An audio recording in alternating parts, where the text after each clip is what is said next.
আগামী ৯ সেপ্টেম্বর শুরু হচ্ছে এশিয়া কাপের এবারের আসর এবং ফাইনাল অনুষ্ঠিত হবে ২৮ সেপ্টেম্বর। পুরো টুর্নামেন্টটি অনুষ্ঠিত হবে সংযুক্ত আরব আমিরাতে। এই টুর্নামেন্টে অংশ নেবে ৮টি দল।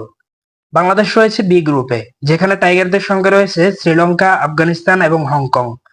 বাংলাদেশ তাদের এশিয়া কাপের যাত্রা শুরু করবে ১১ সেপ্টেম্বর হংকং এর বিপক্ষে ম্যাচ দিয়ে। এরপর ১৩ সেপ্টেম্বর বাংলাদেশের প্রতিপক্ষ শ্রীলঙ্কা এবং ১৬ সেপ্টেম্বর খেলবে আফগানিস্তানের বিপক্ষে। এশিয়া কাপে বাংলাদেশের স্কোয়াড নিয়ে রয়েছে নানান জল্পনা কল্পনা। অনেক নতুন নাম যুক্ত হতে পারে এই একাদশে। চলুন দেখে নেওয়া যাক কেমন হতে পারে এশিয়া কাপে বাংলাদেশের স্কোয়াড। ওপেনিং এ যথারীতি থাকবেন তানজিদ তামিম ও পারভেজ হোসেন ইমন।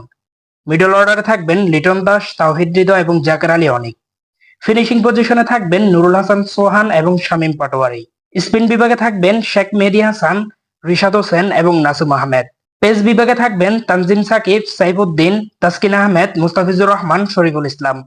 সব মিলিয়ে বাংলাদেশের স্কোয়াড হচ্ছে তানজিদ তামিম, পারভেজ হোসেন ইমন, লিটন দাস, তাওহিদ হৃদয়, জাকের আলী, নুরুল হাসান সোহান, শামীম পাটোয়ারি, শেখ মেহেদী হাসান, রিশাদ হোসেন, নাসুম আহমেদ, তানজিম সাকিব, সাইফুদ্দিন, তাসকিন আহমেদ, মুস্তাফিজুর রহমান, শরীফুল ইসলাম।